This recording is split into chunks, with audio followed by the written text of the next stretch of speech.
നമുക്കൊരു ബീഫ് കറി ഉണ്ടാക്കിയാലോ. ആദ്യമായിട്ട് നമുക്ക് ബീഫിനെ ഒന്ന് വേവിച്ചെടുക്കാം. കുക്കറിലിട്ട് അതിൽ മഞ്ഞൾപ്പൊടിയും ഉപ്പും ഇഞ്ചിയും വെളുത്തുള്ളിയും അതുപോലെ തന്നെ നമുക്ക് പച്ചമുളകും ഒക്കെ ഇട്ട് ഒന്ന് വേവിച്ച് 2-3 വിസിലൊക്കെ ഇട്ട് നമുക്ക് ഇറക്കി മാറ്റി വയ്ക്കാം. എന്നിട്ട് നമ്മൾ അത് വേറൊരു പാനിൽ ചട്ടി വെച്ചു വേറൊരു പാനിൽ ഉള്ളിയും പച്ചമുളകും ഇട്ട് നല്ലതുപോലെ ഒന്ന് വശക്കിയെടുത്തതിന് ശേഷം അതിൻ്റെ നടുക്ക് നല്ല ഒരു ബ്രൗൺ കളർ ആകുമ്പോൾ അതിൻ്റെ നടുക്ക് നമ്മളൊരു കുഴി കുത്തി അതിനകത്ത് എന്തൊക്കെ വെക്കണം? ഇഞ്ചിയും വെളുത്തുള്ളിയും ചതച്ചത് കല്ലിലിട്ട് ചതച്ചാണ്. അതിട്ട് നമ്മൾ നല്ലതുപോലെ നടുക്കിട്ട് തന്നെ അതിനൊന്ന് ഫ്രൈ ചെയ്തെടുക്കണം, ഒന്ന് മൂപ്പിച്ചെടുക്കണം.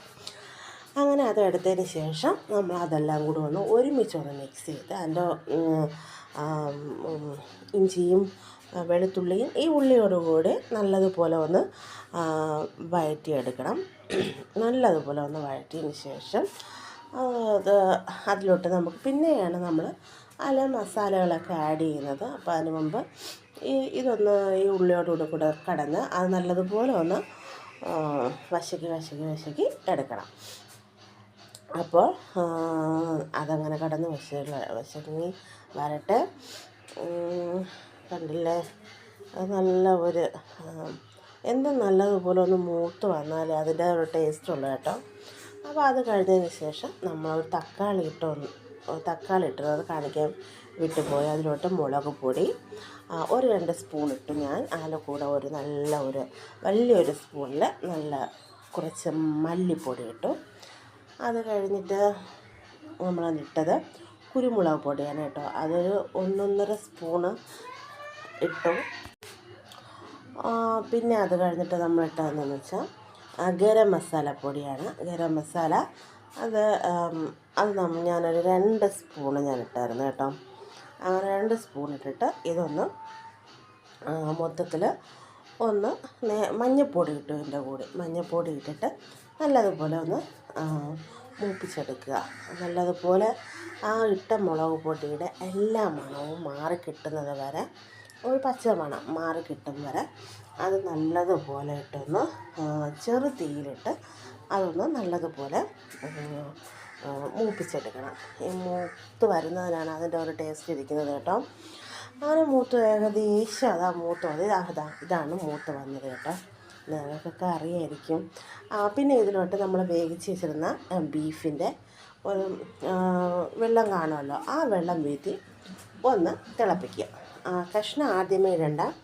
ഈ വെള്ളം വീത്തി നല്ലതുപോലെ തിളയ്ക്കണം. അത് നല്ലതിങ്ങനെ കണ്ടില്ലേ, അത് ഇപ്പോഴും വീത്തിയപ്പോഴേ അത് തിളച്ച് തുടങ്ങി. സത്യം പറഞ്ഞാൽ ഇതൊന്ന് തിളച്ച് എനിക്കിങ്ങനെ ചാറായിട്ട് കിടക്കുന്ന ഇഷ്ടമല്ല കേട്ടോ. ഗ്രേവിയായിട്ട് നല്ല പോലെ ഒതുങ്ങി വരണതാണ് എനിക്കിഷ്ടം. അങ്ങനെ കണ്ടില്ലേ, വീത്തി തുടങ്ങിയപ്പോഴേ അത് തിളച്ച്. പിന്നെ ഞാൻ ഇതിൻ്റെ ഇടയ്ക്ക് ബീഫിട്ട് ഇത് നല്ലതുപോലെ കണ്ടോ ഞാൻ എൻ്റെ സൈഡിലൊക്കെയാണ് എൻ്റെ നെയ്യ് ഇറങ്ങി വരുന്നത്. അപ്പോൾ അതെല്ലാം ഞാൻ സെൻറ്ററിലോട്ട് ഇങ്ങനെ കൂട്ടി വയ്ക്കുകയാണ്. ഇത് നല്ലതുപോലെ തിളച്ച് ആ വെള്ളം ഇതിൽ കിടക്കുന്ന വെള്ളത്തിൻ്റെ ഒരു അംശം ഉണ്ടല്ലോ, അതൊക്കെ വറ്റി വരുന്നത് വരെ നമുക്കിതൊന്ന് തിളപ്പിക്കാം. തിളച്ച് വരട്ടെ. ലാസ്റ്റ് നമുക്ക് എൻ്റെ ഫൈനൽ ലുക്ക് ഞാൻ ഇതുവരെയൊക്കെ എടുത്തിട്ടുള്ളൂ കേട്ടോ. അതിലോട്ടിട്ട് നല്ല സുഖമായിരുന്നു. അതുകൊണ്ടാണ് വീഡിയോകളൊന്നും ഇടാത്തത്. ഇനി ചെറിയ ചെറിയ വീഡിയോകൾ ഇതുപോലെ പ്രതീക്ഷിക്കാം. നിങ്ങൾ മാക്സിമം എന്നെ സപ്പോർട്ട് ചെയ്യണം. അലന് ഇതൊക്കെയാണ് ഇഷ്ടം. അവൻ ഇതൊക്കെ കാണുന്നതും എടുക്കുന്നതും ഒക്കെയാണ് ഭയങ്കര ഇഷ്ടം.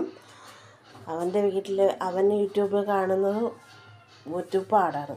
കുഞ്ഞുകുട്ടികൾക്ക് ഫോൺ കൊടുത്തുകൂടെ. എന്നിരുന്നാലും അവൻ ഇതൊക്കെ കാണുന്നത് ഭയങ്കര ഇഷ്ടമാണ്. ഞാൻ എൻ്റെ കൈ കൊടുക്കാറില്ല, സ്റ്റാൻഡിൽ ചാരി വെച്ചിട്ടാണ് കാണിച്ചു കൊടുക്കുന്നത്. അപ്പോൾ മാക്സിമം സപ്പോർട്ട് ചെയ്യുക.